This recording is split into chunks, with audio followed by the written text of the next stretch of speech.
Hello students, कैसे हो आप सभी। आई होप आप बिल्कुल बढ़िया होंगे और जो क्लास 12th से रिलेटेड जो वीडियोस आती हैं इंग्लिश की वो ज़रूर देखते होंगे।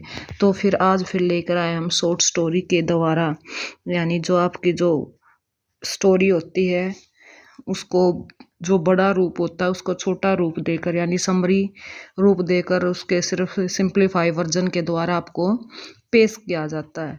तो चलिए आज हम लेकर आए हैं आपके लिए क्लास 12 से related chapter 3 the supplementary reader, जो आपकी बुक है विस्तार, उससे लिया गया है। और चैप्टर का नाम क्या है? Journey to the end of the earth. और किसके द्वारा लिखा गया है? तिसानी दोषी के द्वारा ये चैप्टर लिखा गया है। तो इस चैप्टर में जो बातें बताई जाएंगी वो क्या है? हमारी द एंड ऑफ द अर्थ, यानी अर्थ का जो एंड की जो जर्नी है उसके बारे में कुछ बातें बताई जाएंगी। तो स्टोरी थोड़ी आपको अटपटी या थोड़ी मुश्किल लगेगी, लेकिन पूरी कोशिश करेंगे कि बच्चे को पूरी स्टोरी जो है वो समझ में आ जाए। बिल्कुल इजी जो सिंप्लीफाई वर्जन के द्वारा आपको समझाया जाएगा और जो main points of the chapter होते हैं उनको ज़रूर क्लियर किया जाएगा। तो चलिए हम जो स्टोरी की स्टार्टिंग करते हैं। तो हमारी स्टोरी जो चैप्टर है, क्या नाम है आपको पता चला? Journey to the end of the earth. और किसके जो राइटर हैं वो क्या हैं? तिसानी दोषी जी इनकी राइटर हैं। तो चलिए स्टार्ट करते हैं अपनी स्टोरी। जो पोइटेस है यानी जो लेखिका है वो क्या बताती है अपनी जर्नी के बारे में? जो राइटर्स है अपनी यात्रा का वर्णन करती है जो उसने रूस के अनुसंधान क्या होता है? रिसर्च करने वाले जहाज का नाम है एकेडमिक सोकलस्की है द्वारा की है। वह कहती है कि वो अंटार्कटिका की तरफ बढ़ रहे थे, जो संसार का सबसे ठंडा, शुष्क और तूफानी महाद्वीप है। आप सभी को पता होगा हमारी जो पूरे दुनिया के अंदर जो 7 महाद्वीप हैं, 7 कॉन्टिनेंट्स हैं, तो अंटार्कटिका एक ऐसा कॉन्टिनेंट्स है जहाँ पर कोई ह्यूमन बीइंग नहीं रहता है। सिर्फ वहाँ पर क्या है? बहुत बर्फ की जो मोटी मोटी परतें, यानी ठंडा, शुष्क और तूफानी महाद्वीप जिसको बोला गया है। और उसकी यात्रा क्या कहते हैं कि भूमध्य रेखा से यानी 13.9 अंश उत्तर में, अंश यानी डिग्री, यानी जो 13.9 अंश इक्वेटर आपको पता होगा जो भूमध्य रेखा होती है हमारी वो 0 डिग्री पर होती है। और इन्होंने क्या बताया गया? जो 13.9 डिग्री जो नॉर्थ की स्थित में यानी मद्रास से अपनी यात्रा को क्या किया है? शुरू किया है। आप सभी को ये भी पता होगा हमारा जो इंडिया है वो कहाँ पर है? बिलोंग करता है जो पूरे अर्थ का जो नॉर्थ ईस्टर्न पार्ट है उसमें इंडिया लोकेटेड है वर्ल्ड के मैप के अकॉर्डिंग। तो ये क्या बोलती हैं कि इक्वेटर हमारे इंडिया से नीचे है। तो ये हमारे इक्वेटर से कितने ऊपर बता रही हैं? 13.9 डिग्री पर। यानी चेन्नई से उन्होंने अपनी यात्रा स्टार्ट की है। इस यात्रा में उन्हें नो टाइम जोन समझ में आए कि पूरी दुनिया के अलग अलग टाइम जोन होते हैं समय के अनुसार। तो जो हमारा जिस तरीके से हमारी अर्थ घूमती है यानी रोटेट करती है, तो उसी तरीके से जो हमारा टाइम है वो चेंज होता चला जाता है। तो वो क्या बता रही हूँ? उन्होंने नो टाइम जोनों को, 6 जांच स्थलों को, 3 जलखंडों को और कम से कम उतने ही एक जैसी वनस्पति तथा जीवों वाले क्षेत्रों से होकर गुजरना पड़ा। तो ये कौन बताते हैं? लेखिका बताती हैं कि किस तरीके से जब वो अंटार्कटिका की यात्रा करने की तरफ बढ़ रहे हैं तो उन्होंने कौन कौन सी जो चीज़ें हैं इक्वेटर से, एक तो आपको ये पता चला 13.9 degree north to the equator in Madras से उन्होंने अपनी स्टार्ट किया है। उन्होंने 9 टाइम जोन्स को क्रॉस किया है और 6 चेक पॉइंट्स को, 3 बॉडीज ऑफ वाटर को एंड एट लीस्ट उन्होंने मैंने जो इकोस्फेयर यानी जो इकोस्फेयर को भी उन्होंने क्या किया है? वनस्पति और जीवों का जो क्षेत्र है उससे होकर उनको गुजरना पड़ा है। तो उस समय से पहले जबकि उन्होंने अंटार्कटिक महाद्वीप पर वास्तव में कदम रखे, तो ये क्या कहते हैं? जब उन्होंने फर्स्ट टाइम यानी अंटार्कटिका पर वहाँ पर कदम रखे तो वह कार, हवाई जहाज तथा समुद्री जहाज द्वारा सामूहिक रूप से 100 घंटों से भी ज़्यादा समय तक यात्रा करती रही। तो ये आपको याद रखना, पहले उन्होंने यानी अंटार्कटिक महाद्वीप पर पहुंचने से पहले, उस कॉन्टिनेंट्स पर पहुंचने से पहले उन्होंने किसके द्वारा यात्रा की है? कार के द्वारा, हवाई जहाज के द्वारा और समुद्री जहाज के द्वारा उन्होंने 100 घंटों से भी ज़्यादा क्या समय लगाया अंटार्कटिका तक पहुंचने में। अंटार्कटिका का विस्तृत जो सफ़ेद बूदर से सामने पाकर उनकी पहली मनोभावना राहत की थी। इसकी विशालता ही इसके अकेलेपन ने उसे गहरे आश्चर्य से भर दिया। किसको? लेखिका को। वह यह सोचकर भी चकित हुई, कभी ऐसा भी है कि एक समय रहा होगा जब भारत और अंटार्कटिका एक ही भूमि का पुंज भाग रहे होंगे। यानी भारत और अंटार्कटिका क्या है? एक ही भूमि के पुंज रहे होंगे और बाद में क्या हो गया है, जो हमारे 7 कॉन्टिनेंट्स में हमारी अर्थ बट गई है 650 मिलियन वर्ष पहले। तो आपको ये रखना है याद, कितने? 650 मिलियन ईयर्स अगो, यानी 600 मिलियन वर्ष पहले एक विशाल एकीकृत दक्षिण सुपर महाद्वीप अस्तित्व में आया था। और वह क्या था? गोंडवाना लैंड। तो आप सभी जानते होंगे। तो इन्होंने ये बताया है कितने वर्षों पहले, 650 मिलियन वर्ष पहले एक दक्षिण में एक एरिया होता था जिसको क्या नाम से जाना जाता था? गोंडवाना लैंड से नाम से जाना जाता था। अगर कभी आपने 9th 10th में एसएसटी को अच्छी तरीके से पढ़ा हो, ज्योग्राफी को, तो उसमें ये पूरा चैप्टर आया हुआ है। तो वह कहते हैं कि लगभग आज के अंटार्कटिका के आसपास केंद्रित था, कि जो गोंडवाना लैंड है वो पूरा इकट्ठा था, जिसमें साउथ का जो एरिया है, जिसमें जैसे दक्षिण अफ्रीका है, दक्षिण अमेरिका है, अंटार्कटिका है या इंडिया है, ये सभी इंक्लूड होते थे। तो वैसे इन्होंने क्या बताया कि कभी ये आपस में जरूर काफी जो बाद में अलग हो गए हैं, पहले एक ही आसपास के केंद्रित बिंदु पर होते होंगे। उस समय चीजें काफी अलग प्रकार की थी। कौन बताते ये सारी बातें? लेखिका कहती है कि उस समय जो होगी चीजें सारी अलग होंगी। संसार के दृश्य पर सभी मानव जीव नहीं आए थे। जलवायु काफी गर्म थी किस समय की? जब तक गोंडवाना लैंड अलग अलग नहीं हुआ था। वहां पर वनस्पति तथा जीव जंतुओं की असंख्य किस्में थी।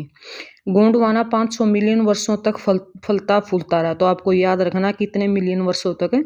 500 मिलियन वर्षों तक गोंडवाना लैंड था जो फलता फूलता रहे। तब लगभग उस समय जब डायनासोर विलुप्त हो चुके थे, उनकी जगह स्तनधारी जीवों ने ले ली थी।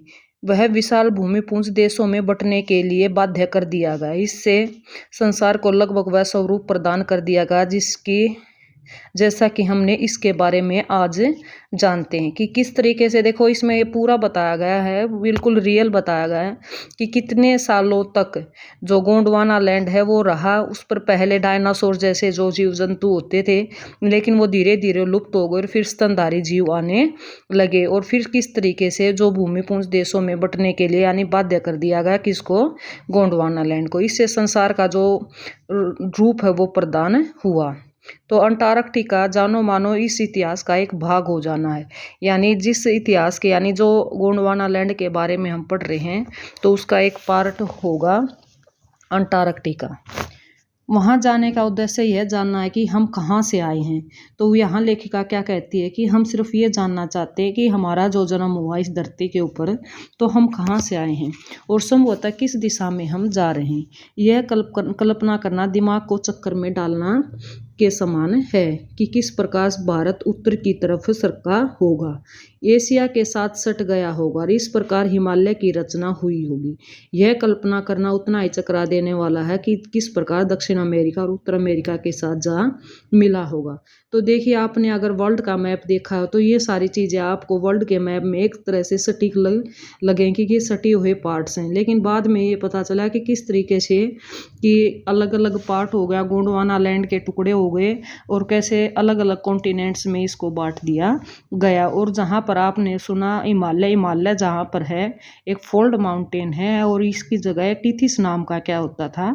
महासागर होता था। तो किस तरीके से हिमालय की उत्पत्ति हुई है, कैसे दक्षिण अमेरिका उत्तरी अमेरिका अलग हुए, एक इकट्ठा हुए और फिर उनके बीच में एक पार्ट है जिससे वो जोड़ने का कार्य करते हैं।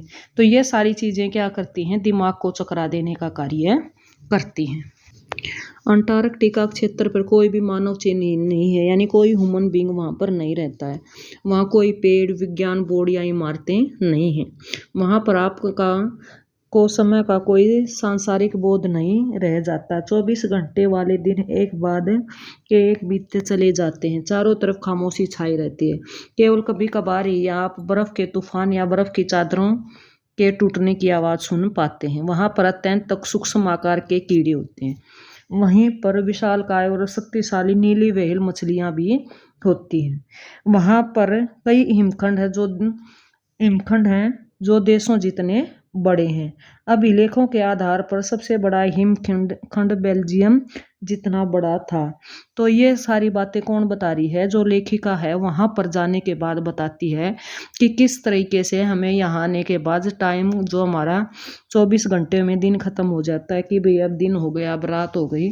तो ये सारी चीज़ें अंटार्कटिका पर देखने को नहीं मिलती, क्योंकि आप सभी को पता होगा कि भाई जो हमारे नॉर्थ पोल और साउथ पोल हैं वहाँ पर 6 महीने का दिन होता है और 6 महीने की क्या होती है, रात होती है। तो ये कहती है कि भाई इस जो सांसारिक चीज़ें हैं इससे हम दूर हो जाते हैं और यहाँ पर हमें देखने को मिले हैं। तो क्या मिली हम कि भाई सूक्ष्म आकार के छोटे मोटे कीड़े हैं और इतनी बड़ी बड़ी विशालकाय और शक्तिशाली क्या मिली है, नीली व्हेल जो मछलियाँ हैं वो मिली हैं। और इतने बड़े बड़े हिमखंड हैं जो क्या बताया गया कि अभिलेखों के आधार पर क्या कि सबसे बड़ा जो हिमखंड है वो बेल्जियम जितना बड़ा आकार का है। बेल्जियम क्या है, कंट्री का नाम है।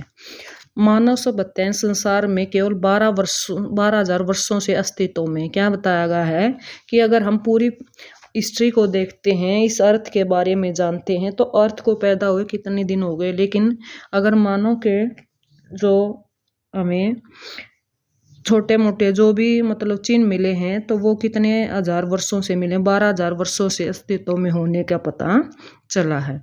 भूग विज्ञान वाली घड़ी पर तो यह भी मात्र कुछ सेकंड के बराबर है कि सिर्फ कुछ सेकंड ही हुए हैं। भू आकार वाली जो भू विज्ञान वाली घड़ी है उसके अकॉर्डिंग कि मनुष्य को पैदा हुए कुछ ही सेकंड हुए हैं।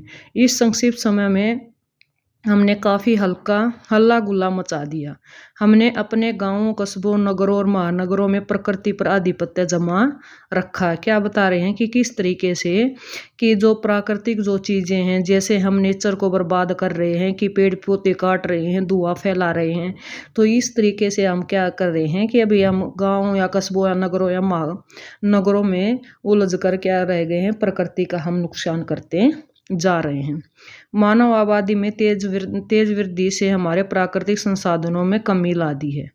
इससे अन्य प्रजातियों को भी प्रतिकूल प्रभाव पड़ा है। भूमि से प्राप्त होने वाले ईंधन को अत्यधिक मात्रा में जलाने से संसार के चारों ओर कार्बन डाइऑक्साइड एक आवरण की रचना हो गई है। ऐसा करना धीरे धीरे किंतु निश्चित रूप से संसार के औसत तापमान को बढ़ा रहा है। क्या बोल रही है लेखिका कि किस तरीके से जब मानव ने जन्म लिया तो धीरे धीरे उसने गांव, कस्बे, नगर, महानगर बसाने स्टार्ट कर दिए और तेजी से क्या हुई है, जो पॉपुलेशन है, जो आबादी है, मानव आबादी है, उसमें वृद्धि हुई है। और जिसकी वजह से मनुष्य प्राकृतिक जो चीज़ें हैं, जो प्रकृति की देन की चीज़ें हैं, उनको नुकसान पहुंचाता जा रहा है। जैसे कोई भी अभी बताया था कि जैसे नेचर से प्राप्त जो पेड़ पौधे हैं उनको काटता जा रहा है, जलाता जा रहा है, जिससे क्या हो गया, कार्बन डाइऑक्साइड की मात्रा बढ़ गई है। और बहुत सारी जो अन्य जो छोटे जीव जंतुओं की प्रजातियां हैं उनके ऊपर कैसा प्रभाव पड़ा और वो खत्म होती जा रही हैं।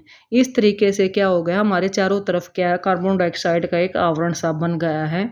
और धीरे धीरे क्या हो गया, संसार का जो औसत तापमान है वो बढ़ रहा है, यानी जो पृथ्वी है, जो ग्लोबल वार्मिंग है वो बढ़ रही है। आगे क्या बताती हैं लेखिका कि आज के समय में वाद विवाद के सबसे महत्वपूर्ण विषयों में जलवायु परिवर्तन है। इस वाद विवाद में अंटार्कटिका एक अत्यंत महत्वपूर्ण तत्व है। जब हम यहाँ हिमखंडों को पीछे हटते या पिघलते और बर्फ के शेल्फों को नष्ट होते देखते हैं तो हमें समझ में आने लगता है कि धरती के गर्म होने का खतरा बहुत वास्तविक है। अंटार्कटिका एक अन्य दृष्टिकोण से भी अत्यंत महत्वपूर्ण है। इसकी बर्फ की गुफाओं में 5 लाख वर्ष पुराने कार्बन अभिलेख मौजूद हैं जो इसकी बर्फ की तहों में कैद पड़े हैं। इस प्रकार यदि हम पृथ्वी के अतीत और वर्तमान तथा भविष्य का अध्ययन करना और इसे जांचना चाहते हैं तो अंटार्कटिका का वह स्थान जहां हमें जाना होगा। तो यहाँ पर लेखिका क्या कहती है कि आज हमारा जो मेन जो मुद्दा है आपसी देशों के वाद विवाद का, तो सबसे ज़्यादा जो मुद्दा है वो क्या है, क्लाइमेट का चेंज होना, कि किस प्रकार से जो हमारी क्लाइमेट है वो चेंज होती जा रही है। और क्लाइमेट चेंज होने की वजह से क्या हो रहा है, अंटार्कटिका का इस वाद विवाद में आता है कि किस अंटार्कटिका पर भी इसका कितना प्रभाव पड़ा है, कि यहाँ पर जो हिमखंड हैं वो क्या हैं, कार्बन डाइऑक्साइड की वजह से यानी गर्म तापमान की वजह से पिघलने लगे हैं। और लेखिका क्या कहती है कि यहाँ जो बर्फ की गुफाएं हैं वहाँ पर 5 लाख वर्ष पुराने कार्बन के अभिलेख मौजूद हैं, जो यहाँ बर्फ की तह में क्या पड़े हैं, कैद पड़े। इस प्रकार से हम पृथ्वी के अतीत और वर्तमान तथा भविष्य का अध्ययन करना है तो हमें इसे जांचना होगा। और अंटार्कटिका का वह स्थान है जहाँ पर हमें क्या करना होगा, जाना होगा। इसके अलावा अंटार्कटिका एक बिल्कुल सही जगह है जहाँ पर हम अध्ययन कर सकते हैं कि वातावरण में होने वाले छोटे छोटे परिवर्तन किस प्रकार बड़े परिणामों को जन्म दे देते हैं। उदाहरण के लिए आप जो फाइटोप्लैंक्टन को लें, वे समुद्र के अत्यंत सूक्ष्म घास होते हैं। वे दक्षिणी महासागर के सारे समुद्री जीवन के लिए भोजन श्रृंखलाओं की रचना करते हैं। वे एक कोशिकीय पौधे कार्बन डाइऑक्साइड को आत्मसात करने के लिए सूर्य की शक्ति का इस्तेमाल करते हैं। वैज्ञानिकों ने हमें चेतावनी देते हैं कि ओजोन परत में होने वाला और ज़्यादा ह्रास जो फाइटोप्लैंक्टन की क्रियाशीलता को प्रभावित करेगा। यह दुष्प्रभाव इस क्षेत्र के समुद्री जीवों और पक्षियों के जीवन को भी प्रभावित करेगा। इस उदाहरण से हम सबको यह सीख कर सकते हैं कि यदि हम छोटी छोटी बातों को ध्यान नहीं करेंगे तो बड़ी चीज़ें अपना ध्यान समूह रख लेंगी। तो यहाँ पर जो लेखिका है वो क्या कहना चाहती हैं कि किस तरीके से अंटार्कटिका का हमें अध्ययन करना चाहिए, कि कैसे वहाँ पर जो होने वाले हमारे परिवर्तन हैं, जो छोटे मोटे परिवर्तन होते हैं हमारे वातावरण में, हमारे इन्वायरमेंट में, तो वो सारी चीज़ों का हमें अगर असर देखना है तो अंटार्कटिका पर देखने को मिलेगा कि किस प्रकार से वहाँ पर जो छोटे छोटे जो सूक्ष्म जीव हैं कि किस तरीके से कोशिकीय जो पौधे हैं कार्बन डाइऑक्साइड को जो क्या करते हैं, लेते हैं और अपना भोजन बनाते हैं, तो सूर्य के अंदर की शक्ति का जो इस्तेमाल करते हैं। तो वैज्ञानिक हमें क्या चेतावनी दे रहे हैं कि अगर हम अपना जो ये प्रोसेस है धुआं फैलाने का या किसी तरीके से, तो उससे क्या हो रहा है, जो फैक्ट्रीज हैं जिनसे जो जहरीली गैसें निकल रही हैं और जिससे कार्बन डाइऑक्साइड की मात्रा फैलती जा रही है, तो उससे क्या हो रहा है, हमारा पर्यावरण को बहुत ज़्यादा नुकसान हो रहा है। एक जो ओजोन परत है जो सूर्य से आने वाली जो अल्ट्रावायलेट जो रेज हैं उनको रोकती है, अब उसमें धीरे धीरे से क्या होने लगे हैं, छिद्र होने लगे, जिससे अल्ट्रावायलेट जो किरणें हैं वो सीधी आती हैं, वो ह्यूमन बींग पर तो असर करती हैं, साथ साथ में जो छोटे जीव हैं, जो पक्षी हैं, जो पशु हैं, उनके ऊपर भी असर करती हैं। तो इनको किस तरीके से हम रोक सकते हैं या कैसे हम अपने एनवायरनमेंट को ध्यान में रख कर सारी बातों को ध्यान कर सकते हैं, तो ये उनके दुष्प्रभाव को रोक सकते हैं। तो ये सारी बातें क्या कहती है लेखिका कि ये सारी चीज़ें हमें कहाँ देखने को मिलती हैं, अंटार्कटिका पर आकर हम इसका बिल्कुल अच्छे तरीके से अध्ययन कर सकते हैं, इसके ऊपर हम रिसर्च कर सकते हैं। आगे क्या कहती हैं लेखिका कहती हैं कि स्टूडेंट्स ऑन आइस एक अत्यंत उपयोगी कार्यक्रम था। इसमें नीति निर्माताओं की भावी पीढ़ियों के एक जीवन परिवर्तन करने वाला अनुभव प्रदान किया है। अपने अनुभव से वो सीख सकते थे कि वो अपनी पृथ्वी को और अधिक हानि से किस प्रकार सुरक्षित कर सकते हैं। वापस आने से पहले शोकलक्ष्य पर सवार सभी 52 विद्यार्थियों के जमे हुए महासागर पर चलने का अवसर मिला। वह एक कोरी सफ़ेदी थी जो हमेशा के लिए चारों तरफ फैली होने वाली लग रही थी। उनके पैरों के नीचे 1 मीटर मोटी परत बर्फ की थी और उस परत के नीचे जीवित और सांस लेता हुआ 180 मीटर तक फैला नमकीन पानी था। उनसे कुछ ही दूरी पर बर्फ की तैरती चादरों पर केकड़े खाने वाली सील मछलियां बदन को फैलाकर धूप सेक रही थी। बहुत कुछ उन आवारा कुत्तों की तरह जो किसी बरगद की छाया में पड़े हुए थे। लेखिका कहती है कि किसी रहस्य उद्घाटन से किसी प्रकार से भी कम नहीं था।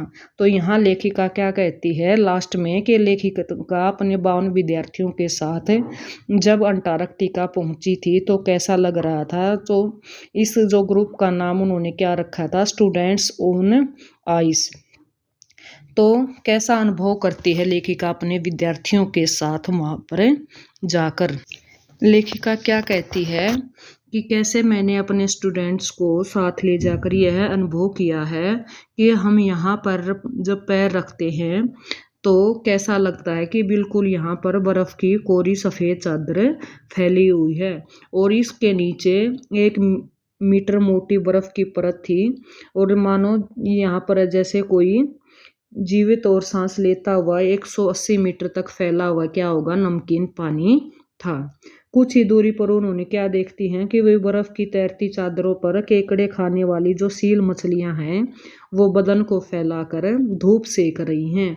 बहुत कुछ उन्होंने देखा, बहुत कुछ उन आवारा कुत्तों की तरह से लग रहा था जो किसी बरगद की छाया में पड़े हुए हों। लेखिका कहती है कि किसी रहस्य उद्घाटन से भी कम नहीं था जो अंटार्कटिका का जो स्थान उन्होंने देखा है। तो इस प्रकार से जो लेखिका है वो क्या बताती है कि अंटार्कटिका में जब वो अपने 52 विद्यार्थियों के साथ गई है तो स्टार्टिंग से लेकर लास्ट तक उन्होंने यात्रा कब से की, कार में की या फिर शिप में की, जहाज में की, तो पूरी यात्रा का वर्णन करती है और किस तरीके से उन्होंने कितने टाइम जोन को चेंज किया, कितने सीज को कवर किया है, किस तरीके से गोंडवाना लैंड अलग अलग हुआ है, या फिर उन्होंने कैसे कैसे अपनी यात्रा की, अंटार्कटिका में जाकर उन्होंने क्या क्या देखा। ये सारी चीज़ें क्या बता रही है लेखिका, अपनी आंखों से देखा हुआ हाल बता रही है। और कैसे बताती है कि अगर हमने भविष्य में जो चीज़ें आज हम कर रहे हैं, मानव जाति जो पर्यावरण को खतरे में डालती हुई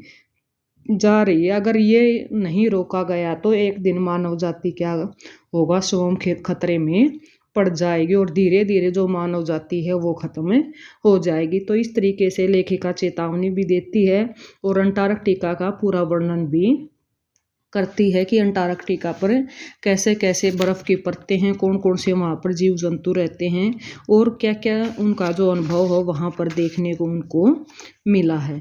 तो ऐसे करके जो लेखिका अपनी पूरी जो उन्होंने वहाँ देखा है, आंखों देखा हाल, अपने जो नाम है उनके चैप्टर का, journey to the end of the earth के माध्यम से पूरा उसका जो ब्रीफ समरी यानी एक उसका सिंप्लीफाई जो वर्जन करती है। और हमने भी आपको सिंप्लीफाई वर्जन करके ये बताया है कि लेखिका किस तरीके से अंटार्कटिका में जाकर अपना अनुभव किया है।